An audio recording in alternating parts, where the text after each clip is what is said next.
It is 10 right on the dot. So we are going to get going. Just one little housekeeping note. The worksheet that I distributed, some people are very keen and have gone ahead and completed it all or a lot of it, which is great. But also know that there's, the idea is that with each session, there's going to be some information that will provide you with that you can use to complete that worksheet. So the sports nutrition section tonight with our presentation with Geneviève, that'll be really helpful for completing that section. Similarly, can everybody else hear? Andrea, can you hear me? Yeah, okay. Thank you.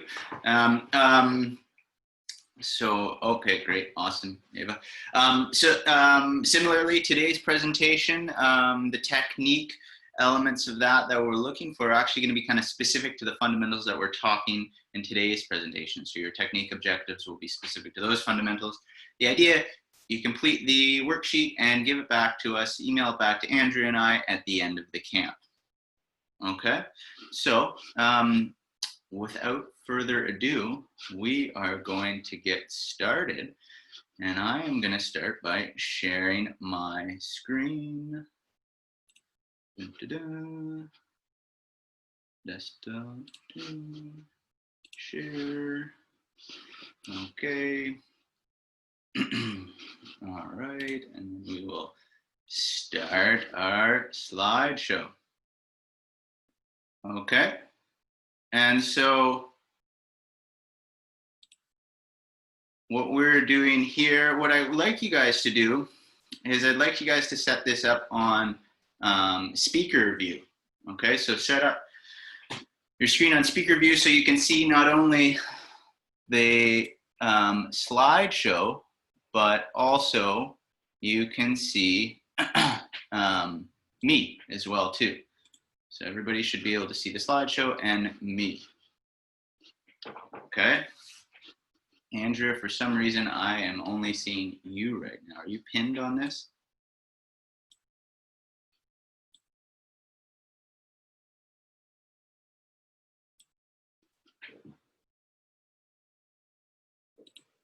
Small active speaker view. Okay. We'll see if we can figure that out. But anyways, for all you guys, what you should be able to see is the slideshow and me. And if you select, there's a little thumbnail on the top, show large active speaker video. So you should be able to see me in a relatively large screen, and then the slideshow, you can move that screen around, my screen, wherever you want, wherever makes sense for the slideshow. Okay. So to get started, right, what we are going to do, just a second. There we go. Maybe that's better. Can people see me now? At least I can. What we're going to do, okay, BC Town Squad virtual camp amidst an array of technological challenges here. We're going to get started. So remember, 100 mile last year. Okay. Today's session, skate technique. So we're going to review fundamentals of skating gears. Okay. The comprehensive review will actually intro to some basic gear fundamentals and then talk about our technique fundamentals and then skating gears in particular and talk about that foundation. Then we're going to set up a workout. So the idea is once we're done this session, you guys are going to roll right into your roller ski. You have an AM workout, then you recover, you refuel, you hydrate. 3 or 4 hours later, a distance run. And then right before we get out on the roll, you guys are going to do some mobility led by Andrea. Okay, so first off, the importance of technique. Okay, so we visited this yesterday. Jess, exercise physiologist, highlighted the importance of biomechanics. All right, so she spoke specifically to this. And revisit this all the time. You hear this all the time. So your performance is essentially the capacity of your energy system, say your VO2 max. That's what we're using for the most part, many of our distance races, but it could be a combined capacity of all energy systems, minus your technique efficiency. So that's minus the requirements to complete the technique. So if you think about, if you're more efficient, you have less requirements to complete the technique, therefore you're taking away less from your energy system, performance higher, right? That's from a physiological and biomechanical perspective. We also manage in cross-country skiing, as with other sports, psychological and environmental factors. Okay, so everything from how you're feeling that day, how focused, how driven you are, to environmental factors like conditions, weather, your gear, your equipment, right? All these things come into play. But basis of performance, removing those, capacity of energy system minus technique efficiency. Therefore, being more efficient at technique gives you better performance. I think we all know that. We can all agree on that. Okay. So the skating gears, all right, and this is something that I think a lot of you are probably well aware of, but I want to speak to it in this sense because I think it's important that we all kind of get on the same page.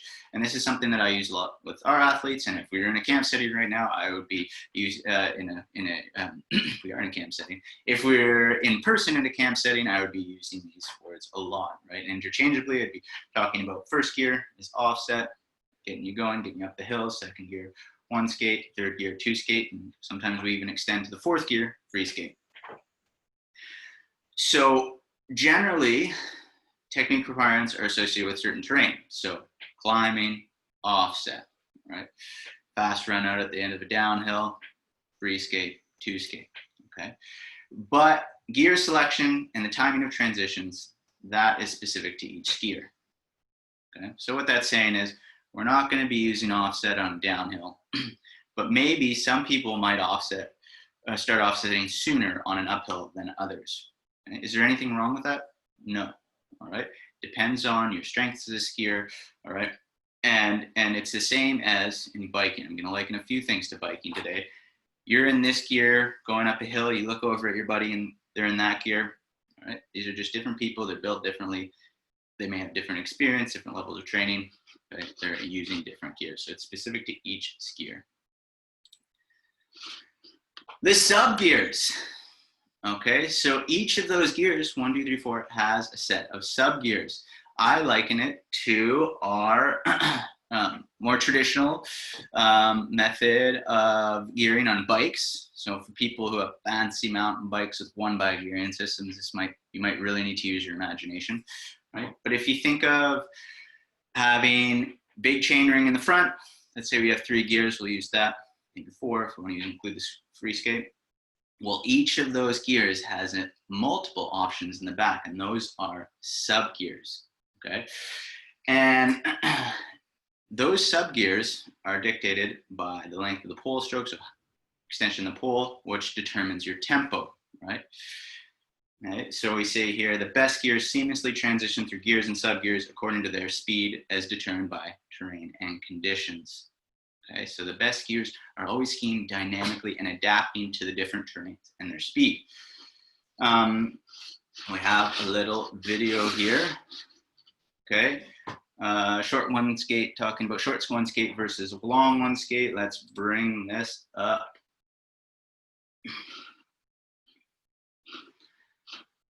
Okay, make this a little bit bigger. Da-da-da. Bring it back to. Wait for it to load a second.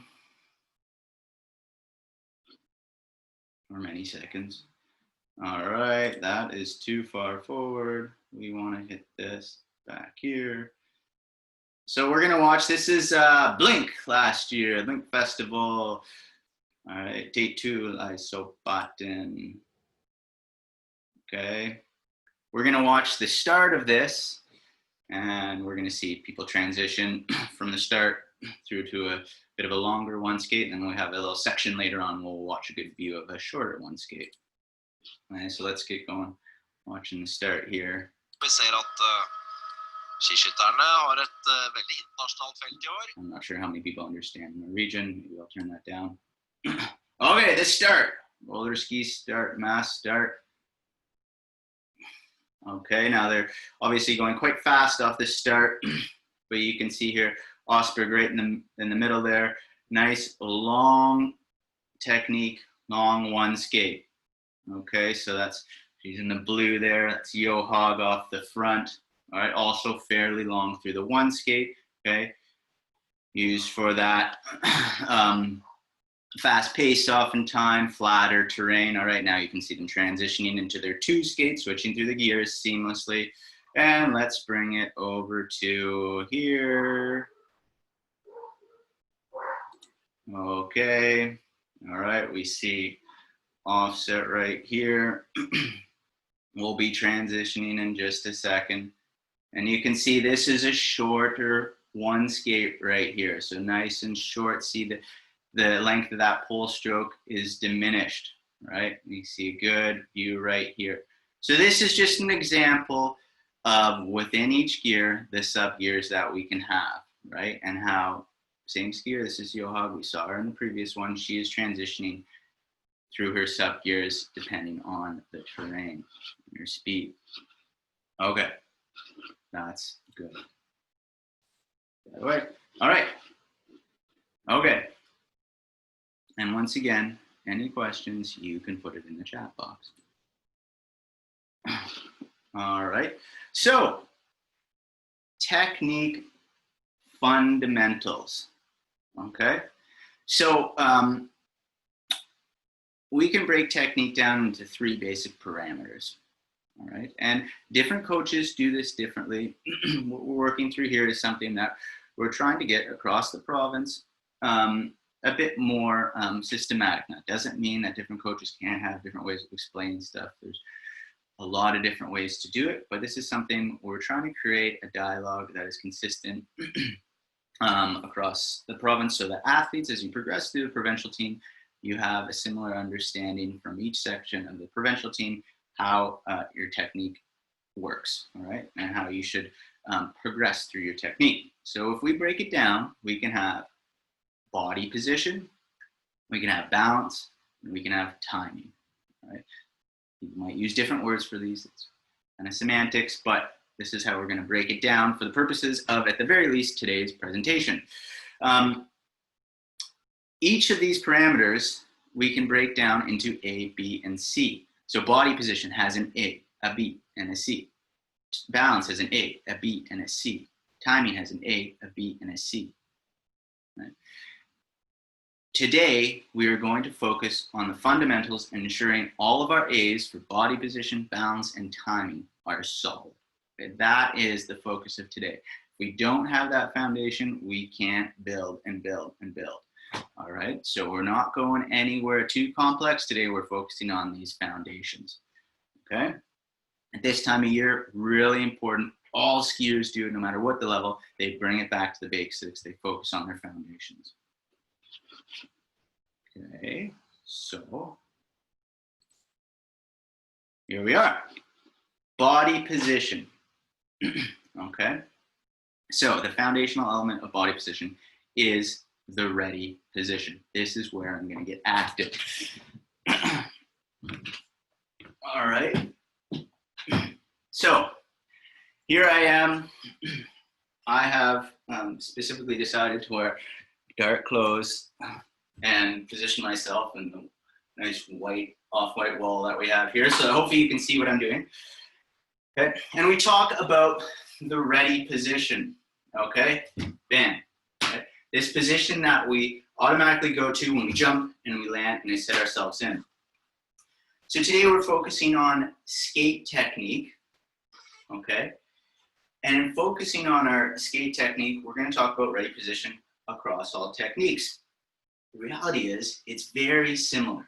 So that ready position across all techniques, skate or classic, is essentially as the hands come past the hips, the feet are together, this is the position we're in. It's very similar. Subtle difference perhaps with the offset, but general fundamentals and everything we're talking about here is essentially the same. So what we have to think about, I'm just going to tilt this down a little bit, that back a little bit too, okay? So what we have to think about for this, okay? starting from the top, is our ankles flexed, right? So their ankles are flexed, right? And the forefront of our foot is weighted, okay? So in this position, we weight the forefront of our foot. As our hands are coming past everything, our momentum moving forward, and our weight is forward, okay? We see a slight knee and hip flexion, okay? So slight angle here at the knee, right? Slight angle forward at the hips. Our pelvis, all right, really important, is not like that, okay? We tuck our pelvis under hips, okay? So not like this. This is what causes lower back pain, okay? Tuck our pelvis underneath our hips, okay? Turn this way again, our hips. I tucked my shirt in today for you guys. I have to admit, not always a shirt tucker in, although it's nice. Nice, feels quite proper, but and I invite you to do this whenever you want to, but I did it so that you can see my hips square, all right? Okay, so they're moving, they're in the direction of travel, and they're level, all right? Most importantly, they're nice and level, okay? My chest is open, okay? So not like this, okay? Chest is nice and open that airway. Nice posture, okay? My shoulders, right? Slight flex of the shoulder, okay? And my elbows moderately flexed. My arms are ready for that forward momentum. And finally, my head erect and my vision forward or ahead, okay? So if we can imagine when we're skiing, we come to this ready position, all right? So if I'm going through my one skate technique, I'm in this ready position. I come back to this ready position, okay? This is the basis for ensuring that we have good technique, okay? This body position. If we come back to a ready position, what things can go wrong, all right? We're sitting back, okay? Our ankles aren't flexed, our butt's out. We have our pelvis is out behind us, not tucked, okay? What else can we have? We can have curled chest, all right? We can be looking down, okay? We can have straight arms, all right? People come up skiing like this, okay? There's a lot of opportunity to change and modify and edit this position to be always correct, coming back into this ready position right here, okay? That is our ready position. We will talk about this again as I set up the workout of the day. But for now, we move on. So this is body position A, ready position. We move on to balance A, one ski. Okay, so this, we often refer to this as weight shift, which is what we're doing. Using the term one ski, want to get the idea of being only on one ski at a time, okay? So, for all skate techniques, we only want to be on one ski or another. We want to actually be on one ski rather than just what I call riding the bull and passively transitioning from one ski to another. So we only want to be on that. We want to actively and in a controlled and deliberate manner transition from one ski to the other, which means also you may find yourself sometimes pushing off one ski, going onto the other, but still being on this ski. So skiing kind of like this, right? Is that being on one ski only? No, not necessarily. No, not at all, actually. Okay? So we want to think about being on one ski only. Controlled and deliberate transition from one ski to the other. Okay? So what this means is that if our balance isn't sufficient and we transition from one ski to another before our poling timing and our speed and our tempo dictates that we should transition, that's not controlled and deliberate. That's doing it out of necessity, right? So we have to be nice and controlled and transition from one ski to another. Okay, very deliberate practice. And as we do this, okay, we want to ensure that we have good alignment through our hip, knee, and shoulder before, okay, and after weight transfer. Okay, so we want that knee to be aligned over middle toe. Right? We want the hip, okay, to be level, right? Square to travel, okay? Over top of that knee, and the shoulder aligned over top of that hip, okay? And square, okay? So things that can go wrong here, knee caving inside, all right? Hip twisted out, okay? Shoulders twisted out, all right? This is what we want before the weight transfer, after the weight transfer, okay? One side to the other. Just a sec here. A chat question.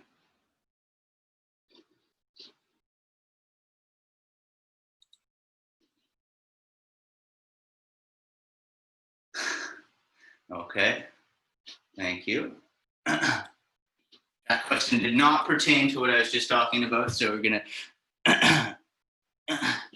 gonna move on to the next one again.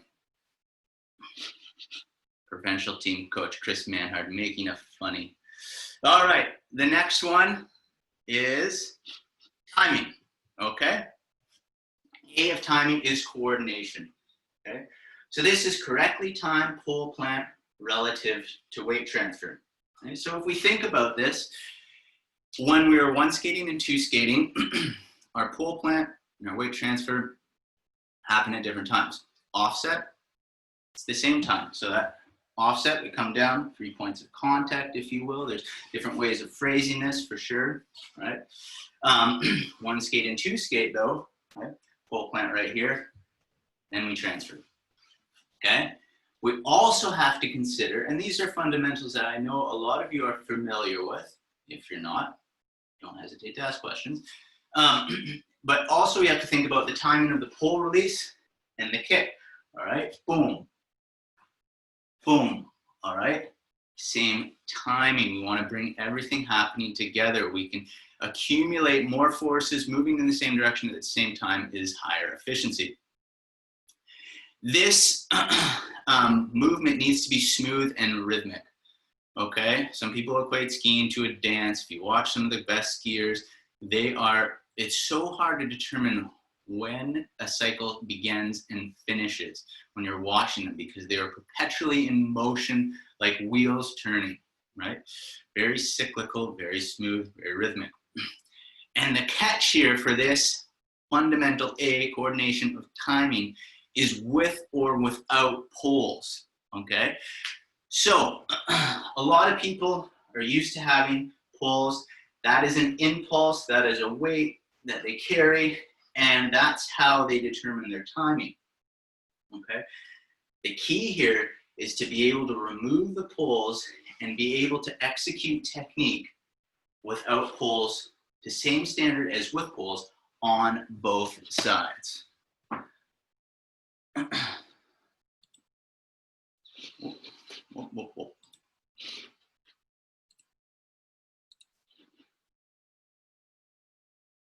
Ah, yes, I like that. Thanks, Chris. All right, Norwegian for one skate, dance. Oh, sorry, I just shut it down. Dance and double dance, right? So they call it the dance. Norwegian do.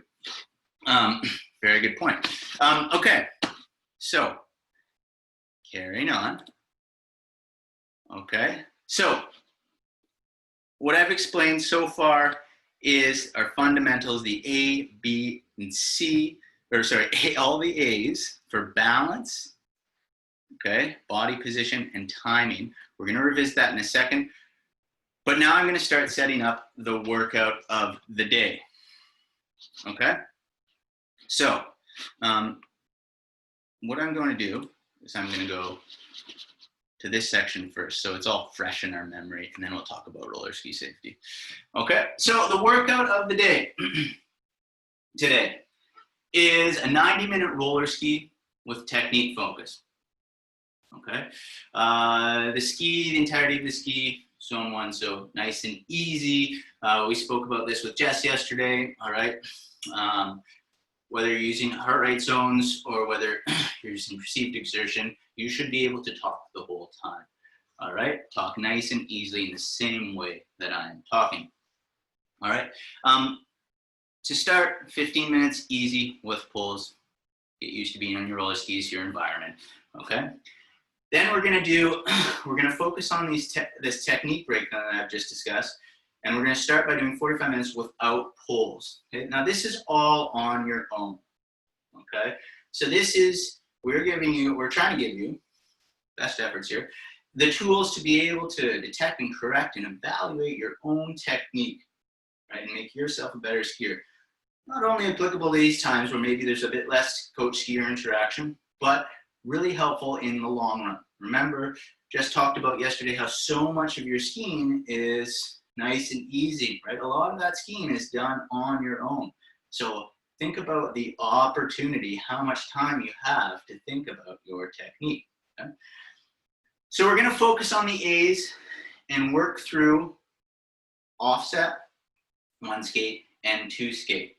Okay? So think about our ready position, our one ski, and our rhythm. All right? Just a sec. Another question. Oh, come on now. There we go. All right, so we're going to focus ready position, one ski, and rhythm. All right, so once again, when you're doing this, when assessing your own technique, I want you to be critical. I've been watching The Last Dance. That's the Michael Jordan movie. All right? Okay, sure. Physical, he's an anomaly, right? But he didn't get there without hard work, right? And he was so critical of his capacity, whether it was shooting free throws, whether it was his defensive technique, he'd play one-on-one continually, all right, to be able to ensure that he knew how to get that fadeaway jumper, right? And he knew how to make that stop when he needed to on the defensive end, okay? In cross-country skiing, we can be the same way. Now, when it comes to training, developing our own capacity, yes, we can do that. But if we just keep doing it and doing it and doing it, all right, like Jess talked about, we do too much, all right?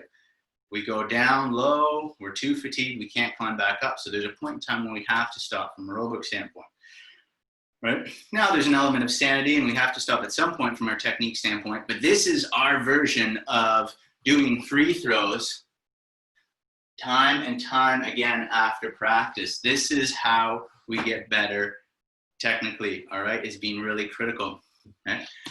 So when you're doing this, use the key points that we talked about, okay? Treat it as a progression. Don't move on to your one ski until you have solidified your ready position. So let's think of some ways, and I want you guys to, before your ski, come up with some ideas and things that you're gonna focus on in each one. So the ready position, am I always flexed, all right, from the ankles, or am I back, all right? Yeah, am I sitting down, or am I forward? Is my weight on my balls and my feet? Are my hips out, or are they tucked? Right? Are my hips level? Are my shoulders square to the direction of travel? Is my chest open, paved? Am I looking forward? Right? One ski. Am I controlled and deliberate in my transition from one ski to another? Am I truly on one ski at a time? Okay. And when I am on that ski, are my hips level? Are my shoulders square, level? All right. Everything in alignment. Okay. Before and after the transition. Finally, rhythm. All right. And here's the chance to be really critical. Okay. This is one of my big questions because I think we all have a fundamental understanding of rhythm and can execute it properly. All right. With pulls. Can I do it without pulls? Can I do it without pulls to the same standard on both sides as I can with pulls? Okay. So we're going to do this 45 minutes without pulls, 30 minutes with pulls, and you're going to repeat that. Focus. Okay. That is our workout of the day for the morning. Yes, you can still be carrying the pulls. And Lucas, I'm sorry that I'm breaking up. I hope that is not causing too much of a problem for people. I don't have much capacity, I don't think, to change that right now. If you want me to repeat anything, though, feel free to ask in the chat. Okay, so that is our workout of the day for the morning. Okay, I will talk about in the afternoon, workout of the day, 2-day workout. Once refueled, rehydrated, and recovered from AM session. Okay, so about 3 to 4 hours later, We understand this morning session started a little bit later, so that's why we can't get that 4 to 5 hours maybe that we usually. In the afternoon, do a 60 to 90 minute zone one run. Focus on staying in your zone 1. And if you have a heart rate monitor that you're using, try to correlate your heart rate with your rate of perceived exertion. Okay, we want you to maintain in talking pace. All right, just a sec. One more question here. It's okay, I speak loud. I will speak loud. Okay, so before we roll, you're going to do some mobility with Andrea. But before we do that, we're going to go back, roller ski, safety, and yes, question about replacement and adaptation. So if you're not running these days for an injury or other reasons, you can replace it with a bike, right? That's no problem. Okay, so roller ski safety. Okay, let's review some of this. We unfortunately are not in person at a camp setting, so you guys are out there on your own. Maybe you have a couple teammates you're going with. I actually, let me rephrase that. If I would like you guys to go out there with someone else, whether it's a teammate, whether it's a parent cycling beside you, because we know they probably can't keep up to you on skis, whether it's siblings cycling beside you, it's really good to have somebody else, unless, of course, your parents are all okay with you. That's your standard practice. You go on your own. Okay, I always suggest, though, rolling with someone else. Okay, roller ski safety, all equipment in good working order. Okay, helmet, high visibility t-shirt or vest, eye protection, gloves, safety. We need that. Okay, and then it's a whole mentality we take when we hit the road. Okay. Most of you, I should rephrase that, all of you are not driving yet. If you are breaking some sort of rules, because I know what age you are. Okay, so you have to treat, so you may be not familiar with the roads in the same way that people who drive are, right? You have to treat the roadways and vehicles with the utmost respect, pay attention at all times, and understand the severe consequences of a collision with a motor vehicle. Okay, have a plan. So for every piece of terrain that you're entering, have a plan. Always know how you can slow down, all right? So whether we're doing alternating stops, whether we're doing inside edges, okay, slowing down, whether we have 1 foot on the grass, whether we put 2 feet on the grass, the gravel, okay? And if necessary, have a plan for if you need to bail out. Always look twice before crossing the road. Only ski in the direction of traffic. With a buddy, ski in single file. Very, very important. If you guys have roller ski specific tracks, if you're really lucky like that, awesome. Okay, some of these may not be super applicable, but if you're on the roadway, ski in single file. Maintain awareness of your pole location, particularly with respect to passing vehicles. All right, so if we're skiing with our poles out like this, they're gonna get clipped by a vehicle. Right? It's happened before to me. And in tight sections with minimal shoulder or in blind corners, consider double pulling so that passing vehicles do not need to cross the center line, all right? So just be aware of the space that you're taking up on the road, because we want you to roller ski safely, we want you to roller ski, and we don't want to cause any conflict with vehicles. Okay, so I think, just a sec here. Okay, so it's gonna rain. Roller skiing in the rain is an option. No problem, we just have to consider a couple things. One, how we're gonna dry our boots afterwards, but also understand slippery surfaces. So the center lines, the sidelines, those are a little bit slippery. If there's leaves on the ground, probably not too many at this time. Also slippery. All right, extra precautions, especially at speed, slippery surfaces when you roll. Okay, if the terrain, if the conditions, if the weather doesn't allow you to roll at this time, all right, maybe you can save this focus for a roller ski session soon, because we're not all in the same place, so I can't say to everybody, yeah, you can definitely go roll right now. You have to help make that decision on your own with your parents or with your own coach, okay? All right, and I would really like to move into mobility with Andrea. I don't know what just happened to my screen there. Andrea, are you ready to move into mobility now? Yeah, I am. I just, all I can see, we're still on your screen, I think. Oh yeah, then I can stop sharing. Yeah. There we go. Okay, can everybody see me now? I think if you hit the show active speaker video view on the top corner, you should be able to, is that working, Matt? Can you just see me? Mm-hmm.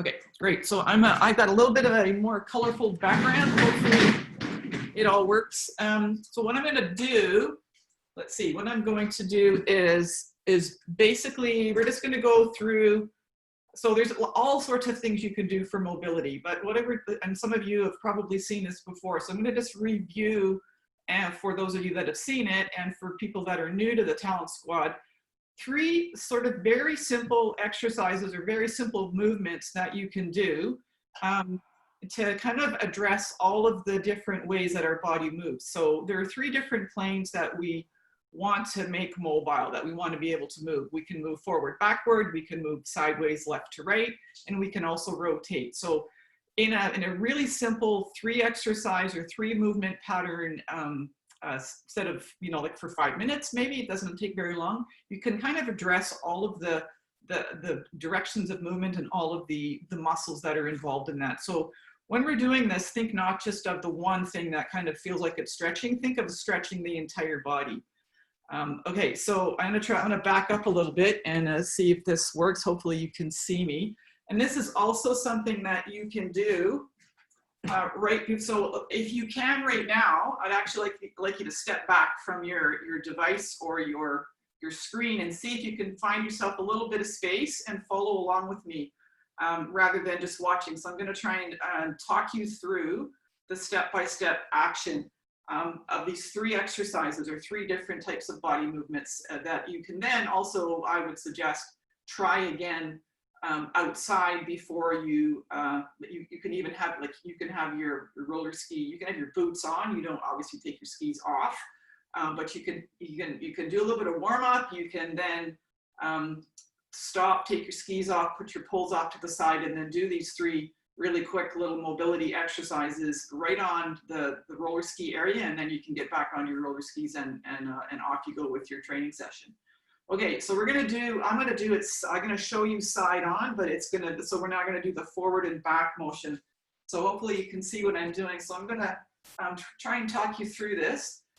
So let's keep our left foot planted. All right, so park your left foot and don't move it. So now we're gonna do a lunge forward with the right foot.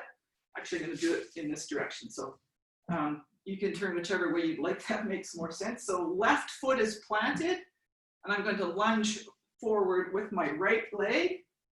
Hopefully you can all see that. So you should feel a stretch here, but you should feel the stretch all the way down the front of your leg and on the front of your body, right up your arm. So see if you can feel the stretch from your foot, ankle, all the way up to your arm. So now, keeping the left foot planted, I'm gonna step back with my right foot, and I'm gonna do a sweep. Hopefully you can see that. Okay, same sort of thing. You should now be feeling the stretch on the back of your leg, but you can also, if you've got your hands coming up as much as possible, should be able to feel a little bit of a stretch also in your back muscles and your arms. All right, so now we're gonna keep our left foot planted, step forward with the right into a lunge position. So I'm feeling the nice stretch here, all the way up my arms. Now I'm gonna step back into a sweep, and if I point my toe up, I get even more of a stretch. Okay, hands back nice and far, stepping forward. Lunge, push back, sweep. Okay, and we'll try it on the other side now. So now, I'll show you in this direction. So we're gonna plant the right foot. Okay, so keep your right foot on the ground, don't move it. So now we're gonna step forward with our left. So now I'm feeling the hip flexor, quad muscle stretch here. And then I'm gonna step right back into a sweep, point my toe. You can hold that for a bit. Step forward with my left. And step back with my left. Okay, so that's the first one in the forward back position. Now let's try the side to side direction. So I would normally do that about 5 repetitions on each side. You can do a little more if you'd like, but 5 is usually a pretty good routine, a pretty good number to kind of get you sort of really feeling like you're stretching all of those muscles in that forward back direction. Okay, now, so you're gonna kind of see, you're gonna have to sort of go the opposite direction. So follow from what you're seeing if you're doing that, because I don't want to turn my back to you. So see if you can follow my sort of the instructions with your feet. Okay, so let's try the same thing that we did before. We're gonna plant the left foot. So we're not gonna move the left foot. Now I'm going to step, I'm gonna cross my right leg over. And I'm gonna stretch to the right side. Okay, so I'm gonna go side to side, so I'm not moving forward. I'm not letting my hips rotate. I'm gonna stay nice and in this sort of side to side plane. I'm gonna just reach over and I'm gonna stretch to the side. Okay, now I'm going to, so I'm stretching towards my right side. Now I'm going to lunge to my right side. But I'm gonna twist my body the other way. So I'm lunging right, but I'm gonna point the other direction. So now I'm feeling the stretch on the inside of this leg here. So the inside of my left leg. Okay, now I'm gonna cross over again with my right, and I'm gonna feel the stretch all on my left side. I'm gonna reach, and I'm gonna lunge. Okay, so now I'm feeling it on this side here, and I'm feeling it on the inside of my left leg. Step over. So you get a nice IT band stretch right there. And lunge. And a nice adductor stretch, groin muscle stretch in there. Okay, now I'm gonna park my right foot. So I'm gonna plant my right foot and leave it in that position. And we'll just do the same thing quickly in the opposite direction. So I'm planting my right foot. I'm gonna cross over with my left. And now I'm going to lean towards the left. So now I'm feeling the stretch on the right side of my body. So just think cross left, lean left, lunge left. Okay, now I'm gonna lunge. So I've got that groin muscle stretch, and I'm gonna lean the opposite direction. It's a little confusing at first. It'll make sense when you try it and kind of get used to it. Okay, so I'm gonna cross left, lean towards the left, lunge left. Okay, one more time. I'm gonna cross left, lean towards the left, and lunge left. Okay, so now we've done the forward back plane, the side to side plane, and we're gonna do one final one, which is one that we don't often do in skiing. We don't typically want to rotate, but it's an important body motion that we want to keep, obviously keep working well. So a pretty simple one. Put your hand up, your hands up in this sort of 90-degree position. So I'm making sure that, so I'm back. I'm not, my arms aren't in front of me. They're at my side. So I'm going to keep them at my side. I'm going to plant. I'm going to start with my left foot. So I'm going to plant my left foot, and I'm going to rotate my right leg all the way around, and then keep following it as far as I can. So I'm going to rotate my body without hurting anything, and then I'm going to rotate all the way in the other direction, keeping my left foot still planted. Okay, so I'm just going to swing all the way around, keeping the arms open. Don't let them cave in, so keep them open. And then rotate in the other direction. Okay, now I'm going to plant my right foot. So same thing, hands up. I'm going to swing my left leg all the way around and follow it as far as I can go without hurting anything. And then back, opening up my hips and following around as far as I can without making anything hurt. Okay, all right, so there we go. That's 3 forward, back, side to side rotation. That's hits all of the planes of motion of the body. Our idea is obviously to keep all of those different systems or different sort of sets of muscles because they're all connected, right? So we want to keep all of those muscles nice and fluid, nice and mobile, and the connection between all of them fluid and mobile as well. Okay, that's pretty much it for me, Matt, for mobility. So if you want to take it away and kind of finish off our session. Well, I don't have too much else to add. I think just going to reiterate what I mentioned before. Make any adaptations as necessary to your training today, whether for any physical limitations like injuries or particularly in our area and west of Revelstoke, because there's a monster system coming through. So roller skiing with a bit of rain is okay. Roller skiing with a bit more rain is still okay. Roller skiing in an absolute deluge, not necessary. Neither in a hailstorm or a thunder and lightning storm, not necessary as well too. So take precautions depending on where you are. Adjust your workouts as necessary. If it's already pouring, thunder and lightning where you are, then maybe make some notes and think about how you are going to address these fundamental technique elements at another time. All right. That's all I have to say, but what I can guarantee for sure is that we will see you guys tonight at 7 p.m. for Sports Nutrition 101 with Geneviève Masson. Okay, guys, thanks a lot.